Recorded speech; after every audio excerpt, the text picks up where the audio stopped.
que o bem-estar social, a democracia burguesa, o republicanismo, os direitos humanos, o clima e a saúde do planeta, tudo isso está sob ataque dos Estados Unidos de Donald Trump, todo mundo já sabia, né? Mas a gestão 2.0 do fascista Laranjão trouxe uma novidade econômica nestas primeiras semanas que tem dado o que falar: a guerra comercial. Até o dia desta gravação, agora 18 de fevereiro, a Casa Branca já confirmou tarifas adicionais de 10% sobre produtos chineses e de 25% sobre alumínio e aço importados. E não deve parar por aí. Trump continua reafirmando que implementará tarifas recíprocas a outros países e ordenou que o governo calcule as novas taxas sobre esses parceiros. A política protecionista de Trump não chega a ser uma novidade. Durante o seu primeiro mandato, ele impôs tarifas de 25% sobre o aço e 10% sobre o alumínio, mas foi recuando e acabou concedendo a vários parceiros comerciais cotas isentas desse imposto. E agora, qual o limite de Trump e o que exatamente ele quer com essa política? Como as demais nações e organismos internacionais podem atuar para evitar uma guerra comercial prejudicial às relações entre esses países? E o Brasil? Como é que fica? Dialoga, espera, vai para cima? E para ajudar a gente a responder essas e outras questões sobre o tema, o Lado B Revista recebe Adhemar Mineiro, economista e pesquisador do Instituto de Estudos Estratégicos de Petróleo, Gás Natural e Biocombustíveis, o INEP. Adhemar, obrigado por ter aceitado o nosso convite. A gente vai tentar explicar aí mais uma vez o Lado B Revista com a pauta de economia. A gente vai tentar explicar aí o que o Trump está querendo e como é que os países vão reagir aí a essa política que ele está impondo. Bem-vindo, obrigado. Obrigado, Caio. Obrigado pela oportunidade de estar aqui conversando com vocês. Vamos lá. Antes de entrar no assunto de hoje, a gente já convida aí a todos e todas que estão nos vendo a se inscrever no canal, ver aí se é inscrito. Já deixa seu like, mesmo antes de começar, já deixa seu like, porque é importante. Se tu não gostar, tira o like, mas você vai gostar. Ativa as notificações também, muito importante, principalmente você que está chegando. Se não ativar as notificações, o YouTube não te avisa. Muitas vezes, até ativando as notificações, ele não avisa, porque ele dá prioridade a canais maiores, a canais que você talvez assista mais. Então, é importante que você ative as notificações para quando pingar programas como aqui, o Lado B Revista, no Lado B do YouTube, você receba aí a notificação, tá? E deixa seu feedback nos comentários. É sempre também fundamental que você deixe seus comentários. Se tiver perguntas ao final aqui do programa, a gente até manda pro Adhemar, o Adhemar depois responde aí via o YouTube do Lado B, tá bom? O algoritmo, gente, a gente tem falado sobre isso já há anos, né? Ele é quase invencível. O algoritmo, ele vai te dar coisas que você não quer normalmente. Mas a gente tenta aí, enfim, espalhar o máximo possível da nossa palavra aqui do Lado B do Rio no YouTube. Então, pra gente é importante compartilhar ali naquele grupo de zap dos amigos. Enfim, você também pode acompanhar os outros episódios do programa. Tem bastante, enfim, temas variados, bastante política econômica, bastante política internacional, convidados também bastante diversos aqui na playlist, né, no YouTube do Lado B. Então você pode aí compartilhar também nas suas redes, principalmente para quem gosta muito aí de geopolítica, de economia, enfim, dessas relações comerciais aí entre os países. Esse é um programa que a gente realmente vai vencer o algoritmo espalhando. Bem, Adhemar, a gente tem falado bastante aqui de assuntos de economia, política, e aí, enfim, política internacional e tal. E isso costuma ser lido de uma maneira muito complexa pela população, digamos assim, de maneira ampla, né? Vamos jogar assim. E aí, por dois motivos, principalmente que é muito distorcido na mídia hegemônica, né? Muito neoliberalizado, então assim, os princípios são sempre os mesmos, aquela coisa da cartilhinha, faz, não faz, é isso, é aquilo, e a gente sabe que é uma política, né? Não é sempre assim que funciona. E também porque a economia, a economia, ela tem muitas questões particulares, né? Termos particulares e tal. Então eu queria que você começasse do começo aqui para desenvolver para nossa audiência. Por que o Trump tem feito esse tarifaço aí, digamos? Por que ele tem anunciado essas novas tarifas? Quem ele realmente quer afetar, né? A quem ele quer proteger? Enfim, o que esse movimento diz aí para você que é um economista, um pesquisador da área? O que é exatamente esse movimento que ele quer atingir? Enfim, dá um amplo debate aí sobre as medidas que ele está tomando. Bom, vamos lá então. Eu acho que antes do Trump, a gente precisa dar uma olhada em modificações que já estavam em curso, né? E que o Trump vai só reforçar e dar, digamos, uma cara própria. O que é isso? Para não ir muito longe, né? A partir dos anos 80, né, você começou a ter um fenômeno que a gente convencionou chamar de globalização, né? Então, o que foi esse processo? A mudança da base tecnológica, né, questão do aumento das comunicações, da informatização, né? O pessoal mais novo já pegou todo mundo vivendo com computador. Mas o computador, até os anos 80, não era uma coisa presente na vida da gente, né? A partir dos anos 90 já era. Assim como o celular, a partir de 2000, virou uma coisa de uso frequente, né? Mas as melhorias das comunicações, né? As facilidades do transporte a nível mundial, né? As possibilidades de você dividir a produção, né? E a utilização de alguns novos materiais, a miniaturização que começou a se reforçar com o programa Guerra nas Estrelas, né? Então, foguete, né? Viagens intergalácticas, etc., tudo isso começa a possibilitar um avanço tecnológico e também a miniaturização. Isso faz com que as empresas possam dividir a sua produção pelo mundo, né? Então, esse é um processo lá dos anos 80, dos anos 90. Isso levou, inclusive, à criação da OMC, a Organização Mundial do Comércio, em 95 começou a funcionar, né? E com esse processo de você espalhar a produção pelo mundo. Qual era a vantagem para as empresas de fazer isso? A vantagem é que elas começam a usar, né, a melhor localização para cada parte da sua produção. O que é isso? Bom, digamos que uma parte da produção de uma empresa é muito intensivo em energia elétrica, né, em uso de energia. Então, ela vai localizar essa parte da produção em algum país que tenha energia barata. Outra parte da produção depende de muita mão de obra. Então, ela vai localizar essa parte da produção no local que tenha disponível mão de obra barata, né? Uma parte da produção da empresa, digamos que é muito poluente. Então, ela vai localizar essa parte em algum país que tenha regras ambientais, digamos, mais flexíveis e que possibilite a ela não pagar nada adicional por poluir, por exemplo. E assim as empresas fizeram, né? Então, espalharam a sua produção pelo mundo, né? Só que para elas fazerem isso, você teve que mudar a institucionalidade que tinha antes. Então, a OMC serve exatamente para isso, né? Você entra no processo de baixar tarifas. Por que você tem que baixar as tarifas? Porque senão cada vez que o produto cruzar um país, ele tem que pagar tarifas. E isso vai escalando no preço, né? Você vai botando a tarifa sobre o preço e no final você tem uma acumulação dessas tarifas. Então, para possibilitar essa expansão da produção pelo mundo, você vai liberalizando as tarifas. Esse é o jargão usado, né? Você vai reduzindo tarifas. Então, esse foi o processo dos anos, começa mais fortemente nos anos 80 e se expande muito fortemente nos anos 90 e no comecinho desse século, né? Impulsionado, inclusive, pelo próprio Estados Unidos, né? Então, digamos, quem jogou força nesse processo foram os Estados Unidos, e os Estados Unidos também começa a ser o grande importador do mundo, né? Quer dizer, os Estados Unidos é deficitário estruturalmente no comércio internacional com quase todos os países do mundo. O Brasil, desde 2008, é uma exceção. Então, com o Brasil, os Estados Unidos é superavitário desde 2008. Mas com os outros países, ele normalmente é deficitário, né? Então, os Estados Unidos viram uma espécie de grande mercado do mundo. Aí você vai dizer, mas os Estados Unidos perde com isso? Perde, em parte, ele perde produção e emprego local. Porém, os Estados Unidos está exportando capitais, ele está valorizando capitais. Então, um país como o Brasil, por exemplo, lá com os processos de privatização, com a liberalização financeira dos anos 90, ele abriu o mercado para aplicações internacionais. Então, o que os Estados Unidos está perdendo na produção e na parte comercial, ele está ganhando na parte financeira.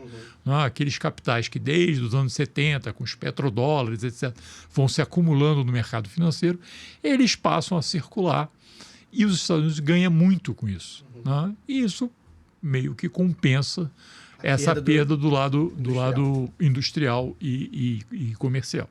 Então, o mundo foi se moldando desse jeito, né, nesse momento. Isso funcionou basicamente até a crise de 2008. Então, quando você tem a crise de 2008, né, as pessoas que acompanharam vão lembrar, você tem uma crise aguda do mercado financeiro, começa com a tal da crise das hipotecas nos Estados Unidos, mas tudo isso era uma crise financeira. Né? E essa crise financeira, ela leva os vários países a tomarem medidas. Então, a partir de 2008, você já começa a tomar medidas que se chamam protecionistas, medidas de comércio. Alguma coisa de tarifas, mas muito pouco de tarifas. Você começa a segurar de outros lados, né? Mas tentando não ter déficits comerciais. Então, por isso que eu digo, os Estados Unidos, a partir de 2008, com o Brasil, inverte a posição. Até 2007, o Brasil era superavitário com os Estados Unidos, a partir de 2008, o Brasil é deficitário. Né? Então, isso começa a vir a nível mundial. Né? Então, na sequência da crise, você tem as commodities caem de preço, né? Você tem uma série de movimentos no mercado comercial e no mercado financeiro mundial que vai alterando. A crise é jogada do mundo financeiro para os orçamentos, por quê? Veio aquele papo de que no mundo financeiro, os fundos são muito grandes para quebrar, os bancos são muito grandes para quebrar, né? Então começou o suporte dos Estados nacionais.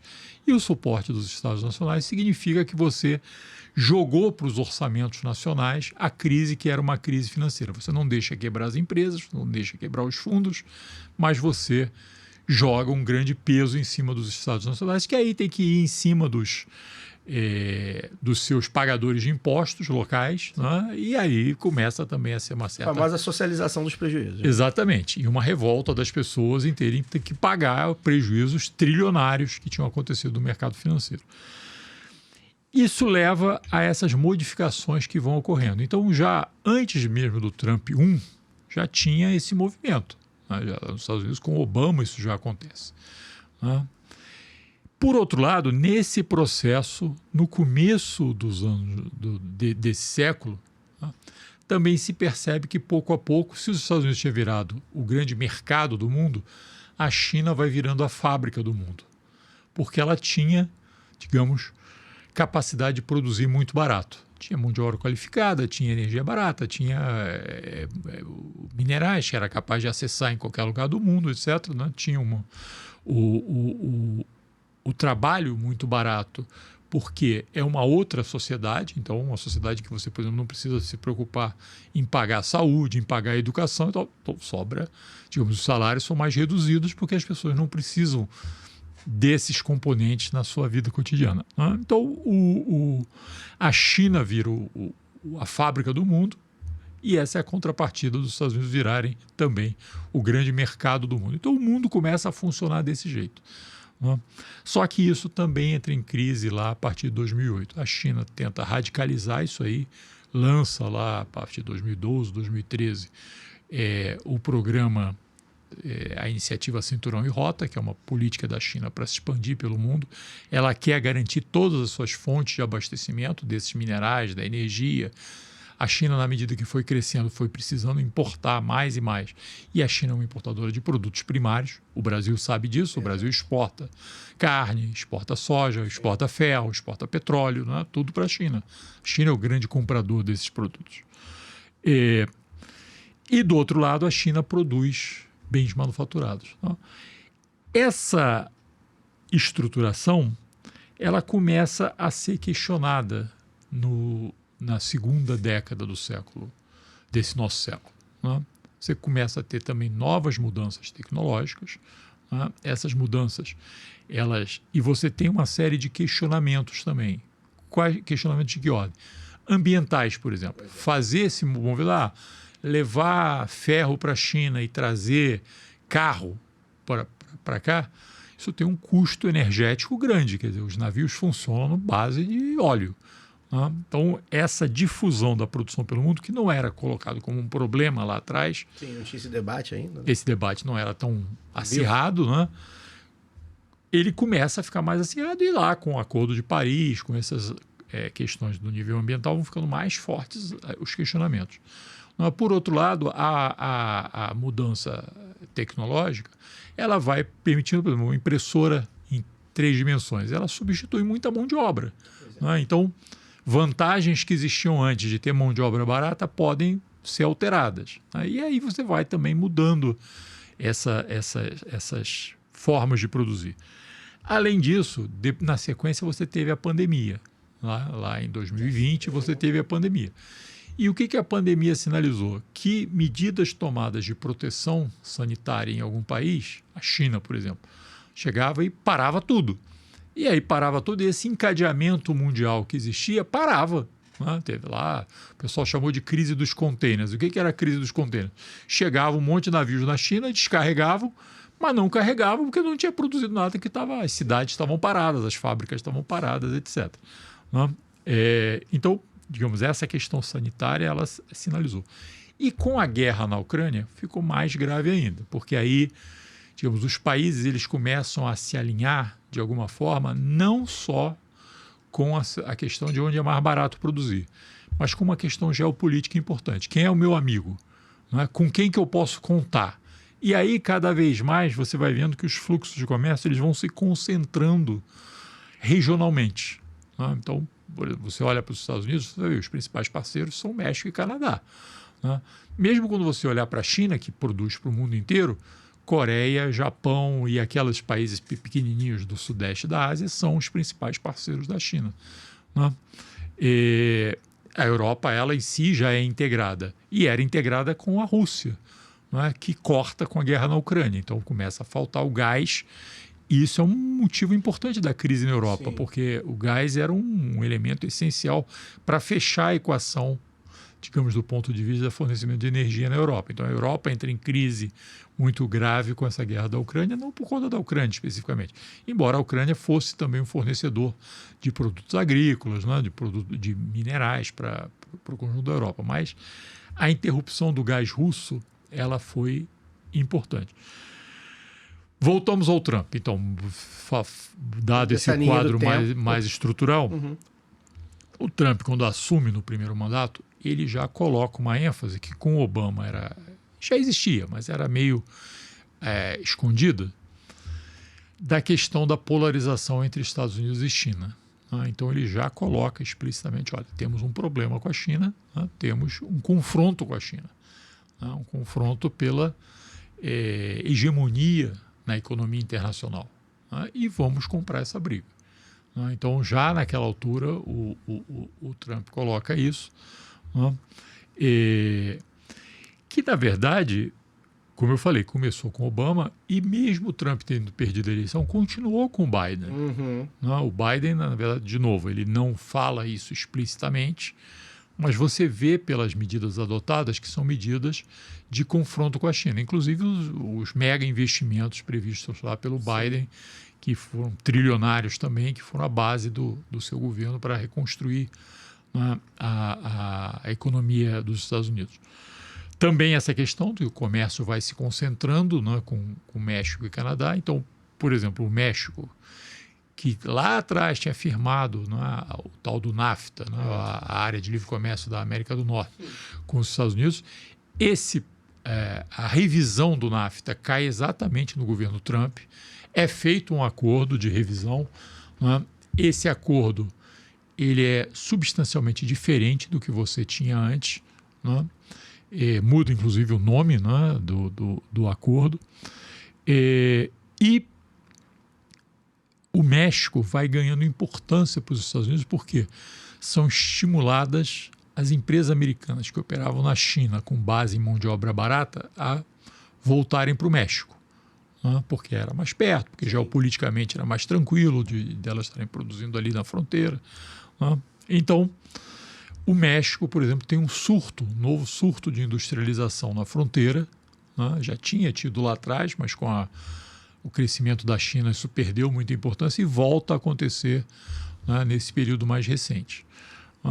Então, digamos, essa mudança de cenário é importante. O Trump faz isso, ele faz primeiro com essa revisão do acordo de livre comércio com o México e com o Canadá. O Biden segue por esse caminho.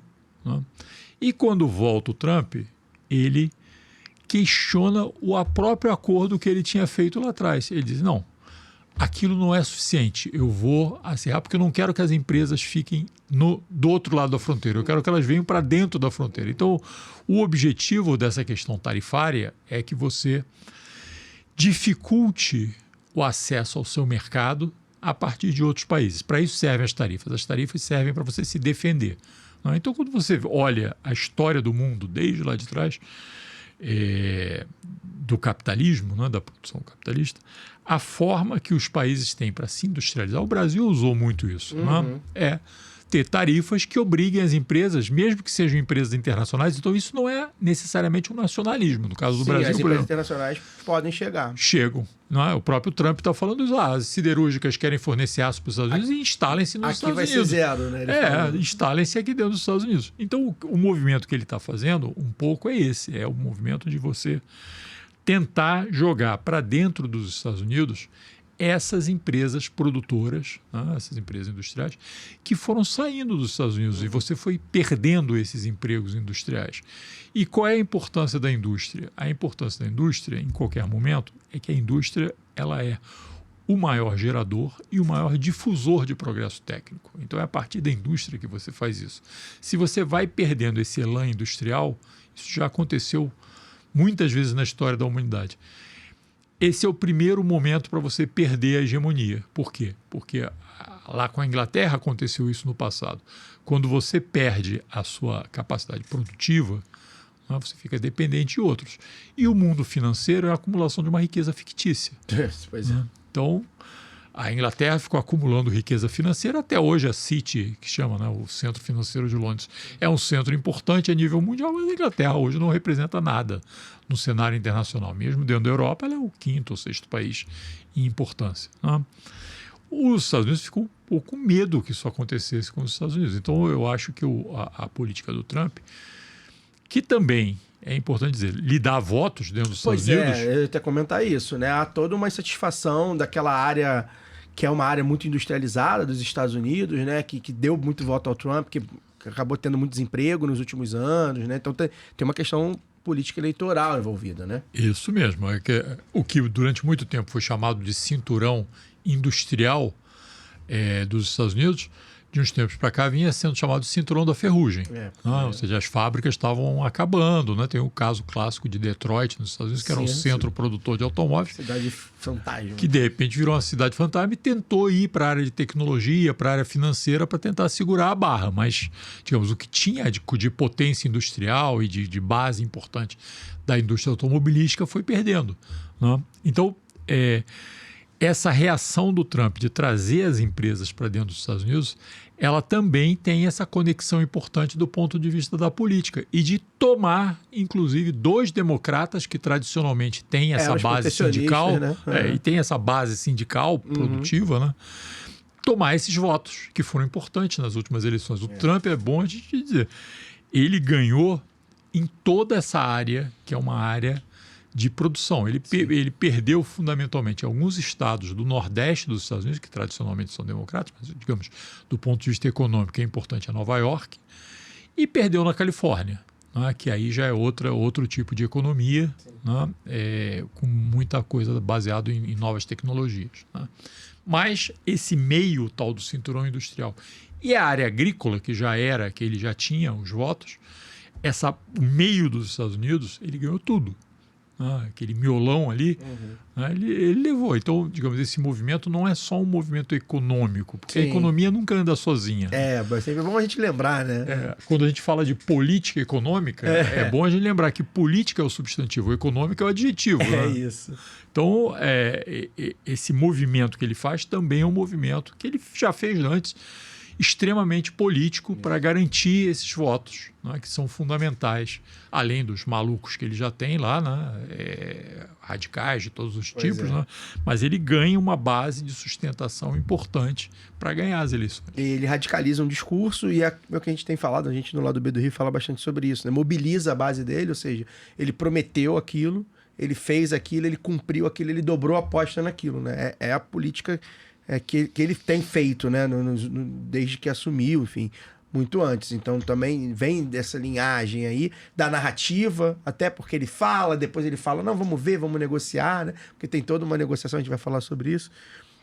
Mas o importante é que ele é muito importante ele falar, aí depois como ele vai fazer, ele vai ver depois. Então também tem tudo isso.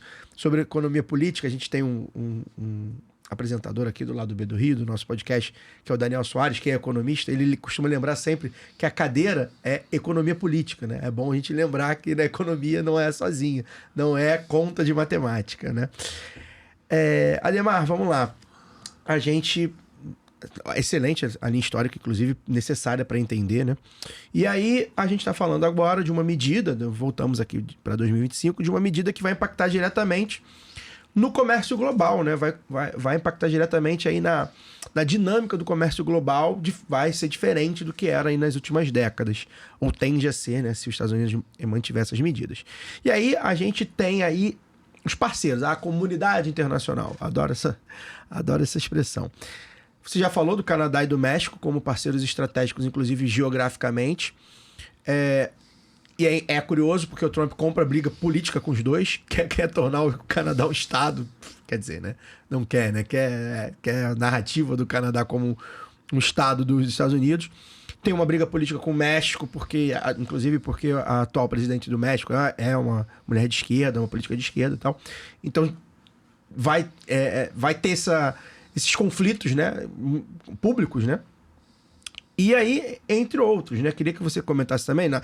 A gente tem aí a China, né? Ou seja, qual é a repercussão do Trump adotando uma política claramente de assumir que há uma bipolaridade comercial, né? Que era algo que, como você falou, não era falado, né? Até então não tinha isso, inclusive porque Estados Unidos e China também são parceiros e tal, em algumas coisas. Como é que você vê a posição da China, né? Nisso tudo, do BRICS, é uma coisa que a gente tem falado também bastante, né? Como é que o BRICS vai se posicionar? A Rússia tem uma questão com os Estados Unidos que é diferente da China. Os outros países do BRICS ainda estão ali no famoso desenvolvimento e que talvez politicamente não tenham tantas forças para se posicionar. União Europeia, né? O que a União Europeia vai fazer, né? Já parece que já teve nos últimos dias aí, já falou que vai para briga, se é para ser assim a gente vai ter um jeito também.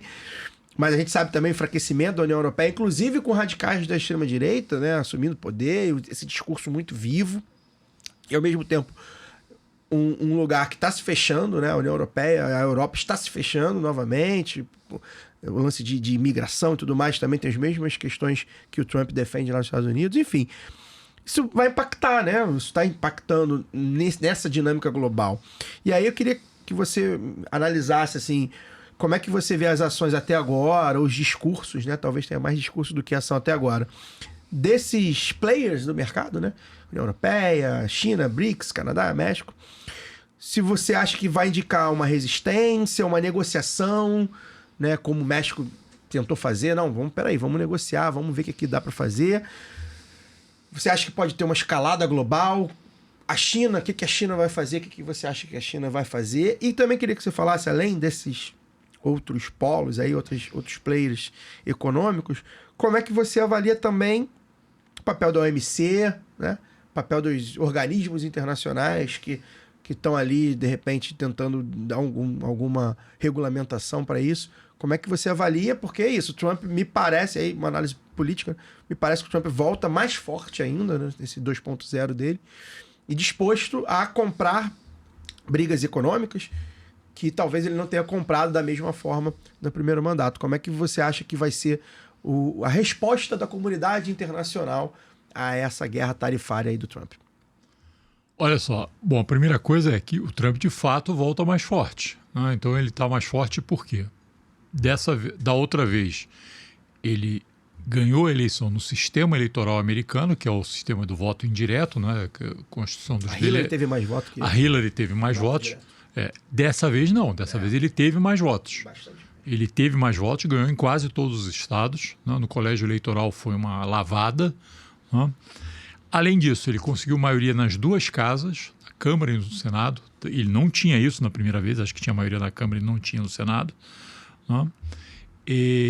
E ele tem a maioria da Suprema Corte. Então, do ponto de vista da institucionalidade americana, o pessoal gosta muito de falar os Estados Unidos é um sistema de pesos e contrapesos. Vamos ver Dessa como é que vez só esses tem peso. contrapesos vão atuar, né? Dessa vez só tem Haja peso. freio, hein?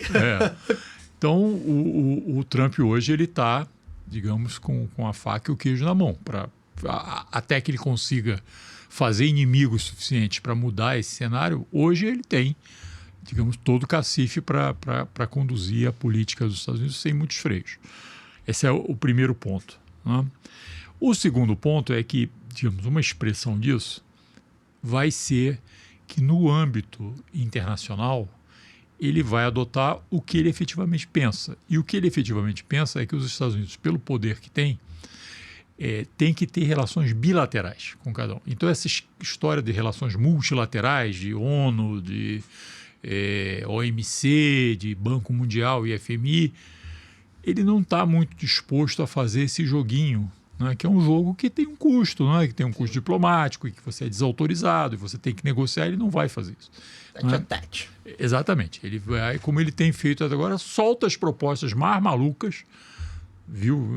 A proposta dele, além de surpreender, por exemplo, os comentadores da Globo News que viram ao vivo, surpreendeu o próprio Netanyahu outro dia, quando ele falou de transformar lá a faixa de Gaza num resort internacional e que os Estados Unidos é que vai administrar. Deixa isso com a gente sabe o que faz com isso.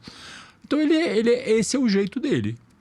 E eu acho que ele pensa mesmo nessas questões como encaminhamento. Então, a questão agora da guerra da Ucrânia, ele passou por cima da Ucrânia, passou por cima dos europeus todos e foi lá conversar direto com o Putin. Ele, bom, tem boa relação, tem entrada. Isso, eu vou resolver com quem pode resolver. Não vou ficar aqui gastando cartucho, estou pagando caro por essa guerra, a Ucrânia está recebendo aqui bilhões, né? Não tenho como ficar pagando isso, não quero ficar pagando isso, estou pagando caro pela segurança da Europa.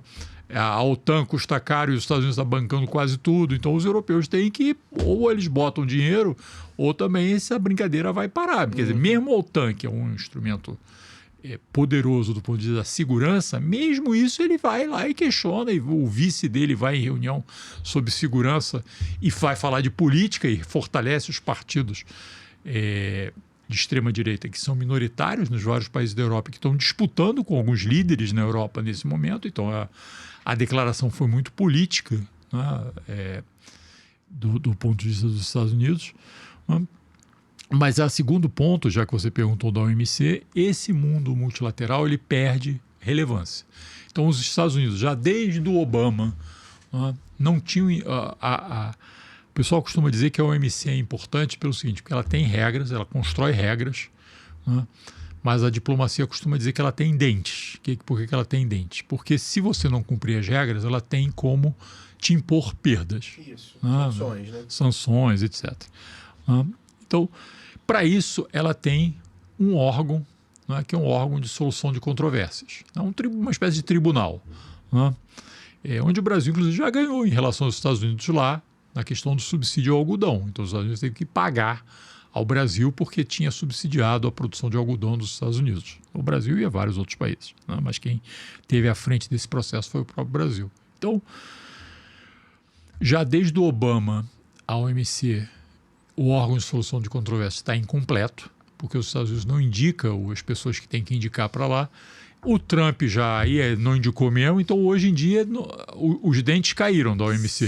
Né? Então, e o Trump não quer saber de OMC a essa altura, porque ele quer impor bilateralmente as suas regras. Né? Então, a OMC, já que você perguntou, tem uma expressão antiga que eu não sei se as pessoas vão entender hoje, primeiro porque pijama...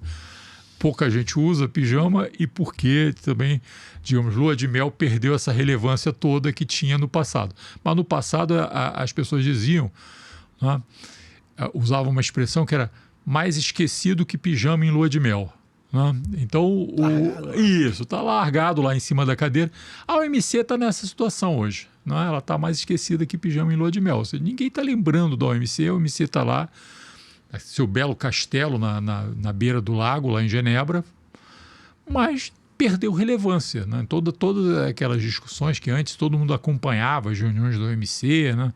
Os países mandavam delegações de altíssimo nível para as reuniões do OMC. Hoje ninguém vê muito papel. E com o Trump, eu acho que isso vai reforçar ainda mais. Então, e quando entra essa discussão bilateral, que é o que a gente está falando, dos Estados Unidos, de fato, o único país que tem alguma maneira de confrontar os Estados Unidos é a China.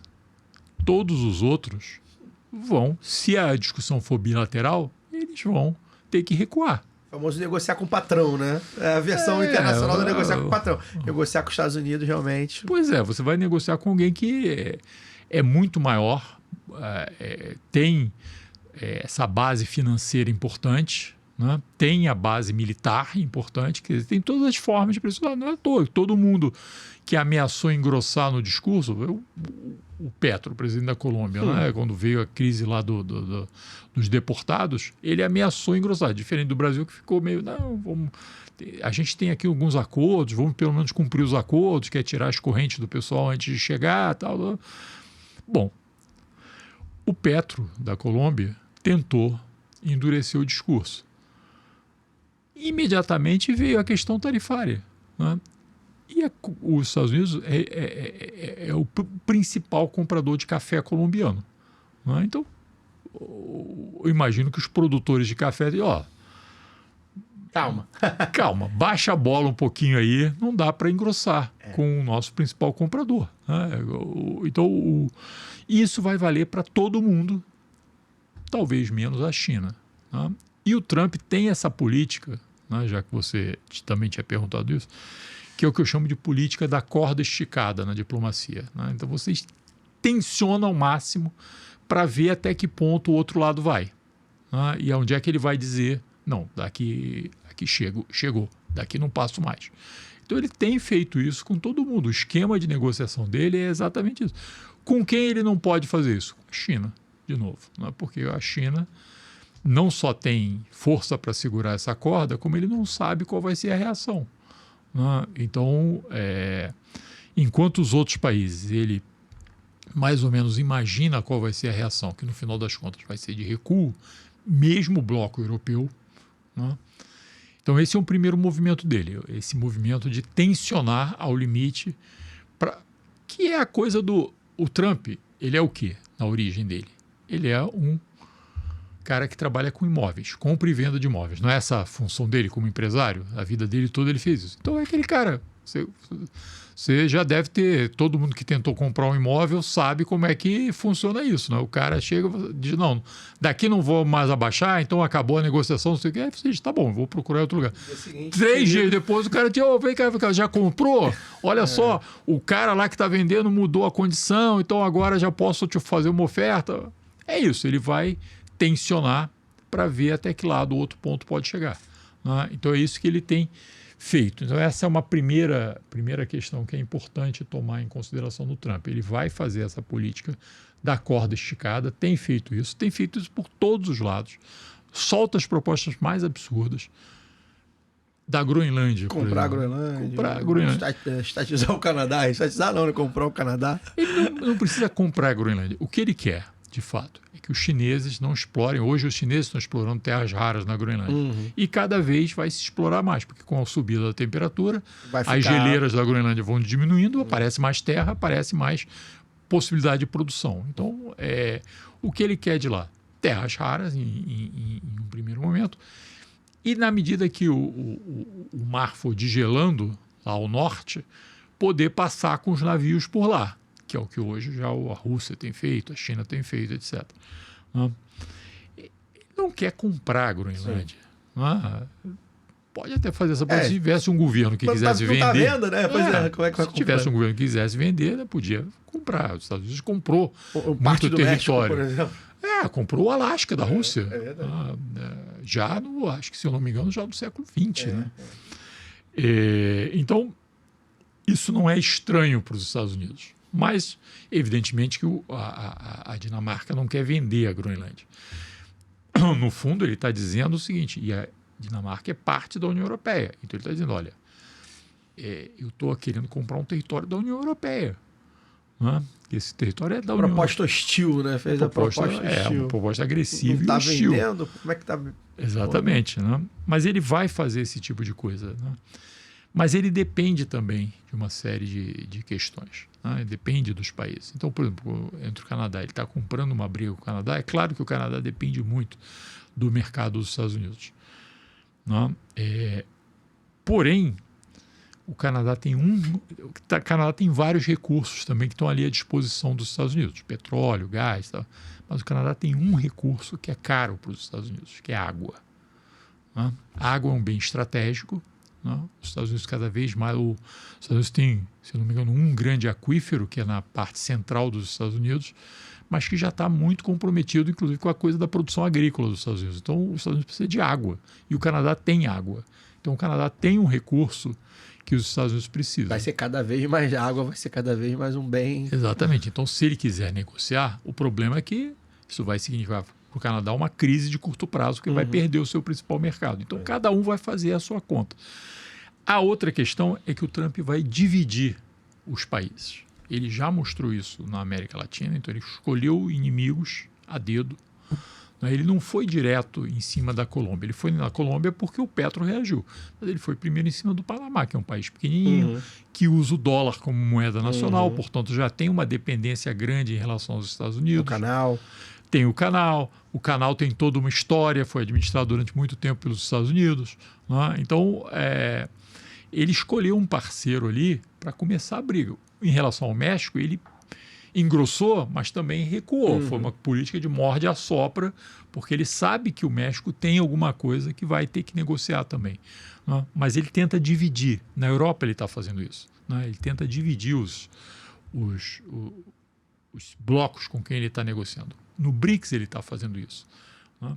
A postura dele em relação à Rússia é diferente de uma postura mais cautelosa, que aí mesmo ele é cauteloso em relação à China, de uma postura mais dura em relação ao Brasil, à África do Sul. Na África do Sul ele foi em cima do governo, né?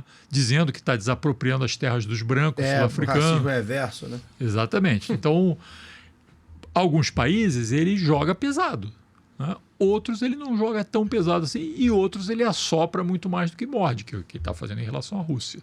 Né? Então, eu acho que a Índia a gente ainda não viu muito, mas a Índia é um parceiro importante dos Estados Unidos no tal do quadrilátero, que ele montou lá ainda dos governos anteriores. Né? Os Estados Unidos montou um chamado quadrilátero de defesa do Índico e do Pacífico, que envolve a Índia, a Austrália, o Japão e o próprio Estados Unidos. Né? Então, esse quadrilátero é um quadrilátero de defesa naval, né? E para isso ele precisa da Índia.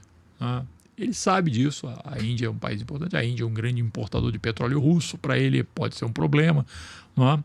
Mas com a Índia talvez ele tenha um pouco mais de cuidado, mas em relação ao Brasil e à África do Sul ele foi em cima, assim como o Irã. O Irã é membro do BRICS. E ele foi em cima e agora parece que deu algum tipo de sinalização para Israel completar o serviço em cima do Irã, o que pode ser um problemaço. No Mercosul, a mesma coisa. Ele foi duro em cima do Panamá. A gente tem que lembrar, uma das únicas decisões importantes tomada na reunião do Mercosul em dezembro do ano passado foi que o Panamá passou a constar como Estado associado do Mercosul. Né? Então, a gente não viu o Mercosul se manifestar sobre a questão do Panamá. Todo mundo encolheu. E a gente sabe que o Trump tem no Milley um aliado importante. Sim. Então, eu acho que ele vai jogar isso. Primeiro, essa tensão na corda como estratégia de negociação para ver onde ele pode chegar. A segunda é essa questão de trabalhar com a divisão. Divisão dentro dos países, que ele está fazendo em alguns lugares. Ele sabe que aqui no Brasil, por exemplo, pode contar com um setor que aqui dentro bota bonezinho na cabeça do MAGA. Já de olho, inclusive, na eleição do ano que vem. Isso. Então, em vários países, ele pode contar com essa divisão no interior dos países e divisão entre esses blocos também. Ele joga muito fortemente com isso. Né? Então, essas são as duas políticas.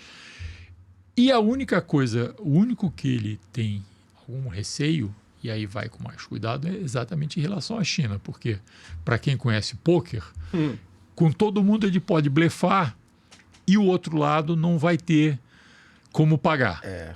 Ele vai correr. A China não. A China ele não sabe o que vai fazer. Ele tem ideia, inclusive, de boa parte do que a China tem na mão, né? Ele tem ideia. Alguma ideia ele tem, né? Mas ele não sabe como é que vai ser esse movimento. Sim. E a China, já que você tinha perguntado também sobre a China tem uma estratégia que, do nosso ponto de vista ocidental, é muito diferente. A gente tem que parar para analisar, porque eles jogam com períodos de tempo... Longo prazo. Longo prazo. E longo prazo pode ser muito Já longo. até está a famosa história do Mao, né, de Tse-tung, que disse que a Revolução Francesa estava muito cedo ainda. Perguntaram a ele qual a opinião dele. Ele era muito cedo ainda, já tinha, sei lá, 100 e tantos anos. É isso, né? Tá... E o Hong Kong, por exemplo, eles ficaram pura e simplesmente esperando 100 anos para cair no colo deles sem nenhuma tensão. Né? Então, esperaram, tinha um acordo lá atrás. Depois de 100 anos aquilo revertia, eles ficaram esperando. Não compraram uma briga, não ficaram falando. Então, é possível que em relação aos Estados Unidos... E aí Concordo. E aí é uma relação muito mais complicada, porque a China é um grande detentor de títulos públicos dos Estados Unidos. Exato. Tem um poder financeiro grande, tem um poder comercial grande. As cadeias de produção, quer dizer, uma coisa é você fazer o discurso, outra coisa, no concreto, as cadeias de produção estão interconectadas. O bonezinho é made in China. Pois é, mesmo o bonezinho do MAG é made in China, né? Então, essa relação com a China é mais complicada. Então, ele está se movendo com cuidado. Eu acho que é um pouco para dar a visão geral, é isso. Né? De um lado, a questão da tensão, ele vai jogar a corda esticada ao máximo para saber até que ponto o outro lado vai. A divisão dentro dos países e dos blocos para ele fazer essa política. E terceiro, cuidado em relação à China. Esse pessoal normalmente é covarde, né? Eles não vão ir para dentro de gente do tamanho deles, né? Eles vão para dentro dos menorzinhos. Ademar, para a gente terminar, e o Brasil, né? Repito, a gente está gravando aqui dia 18 de fevereiro, né? E a tarifa de 25% para a importação de aço e alumínio, por enquanto, é a única formalmente adotada, e aí acho que vai entrar em vigor aí nos próximos dias, acho que em março. E o Brasil é o segundo maior fornecedor do metal para os Estados Unidos, atrás apenas do Canadá.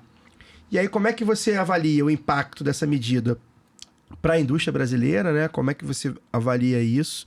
E o que o Brasil politicamente e diplomaticamente deveria fazer, ou poderia fazer, enfim, para mitigar um pouco esses impactos, tentar proteger seus interesses econômicos e, enfim, como é que você acha que essa da corda, do dou a corda, do chique puxa, do falo, do assopro, do mudo, como é que está o Brasil nessa situação com os Estados Unidos, considerando tudo que você falou politicamente, inclusive. É um país muito dividido, né? É um país que culturalmente é muito associado aos Estados Unidos.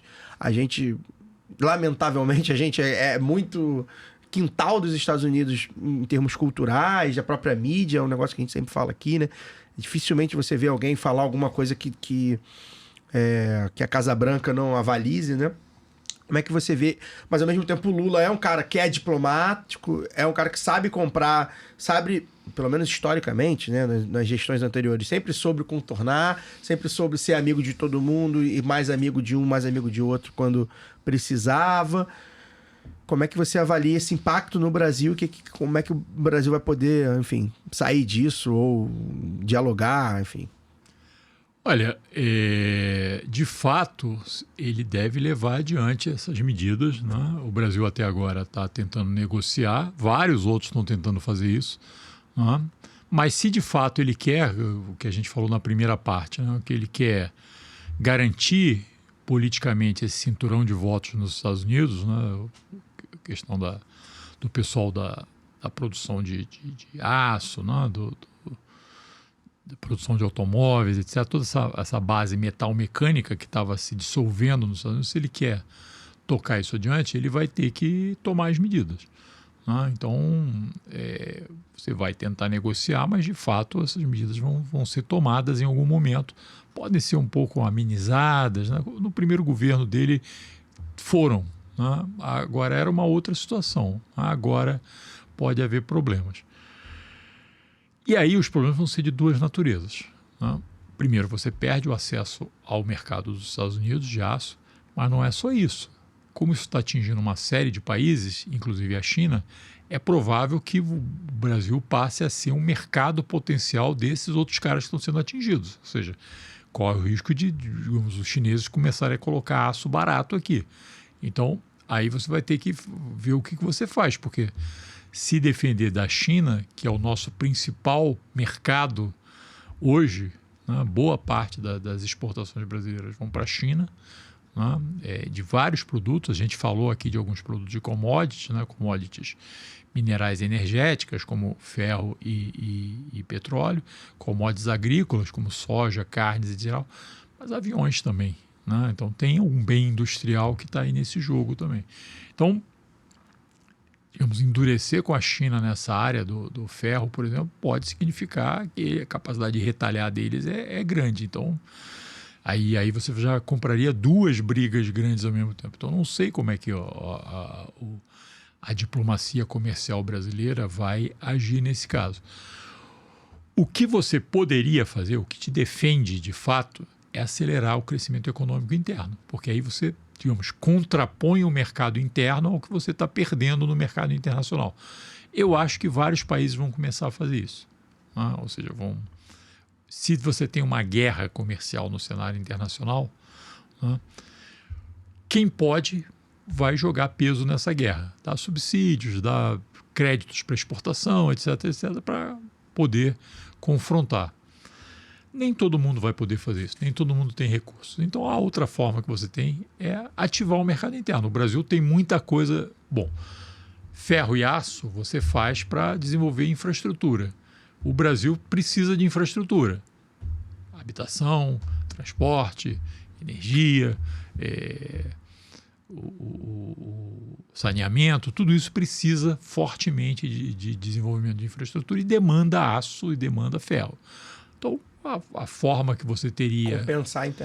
Compensar internamente. Aí você tem problemas de outra natureza, mas são problemas internos. Aí você vai ter que, digamos, administrá-los internamente. Então, você vai dizer para o empresariado que hoje está no seu pescoço dizendo, não queremos ajuste fiscal, mas com esse ajuste fiscal forte, a gente não tem como expandir a produção interna, não tem como fazer os investimentos em infraestrutura. Então, vocês vão perder, porque vocês não vão ter onde colocar esse ferro que vocês estão produzindo, vocês não vão ter onde colocar esse aço que vocês estão produzindo. É isso mesmo que vocês querem? Aí você também cria o seu espaço de debate interno. Quer dizer, o que eu acho que é a grande chance de você escapar disso daí, na medida que isso não, como eu estou falando, não vai se resumir ao Trump.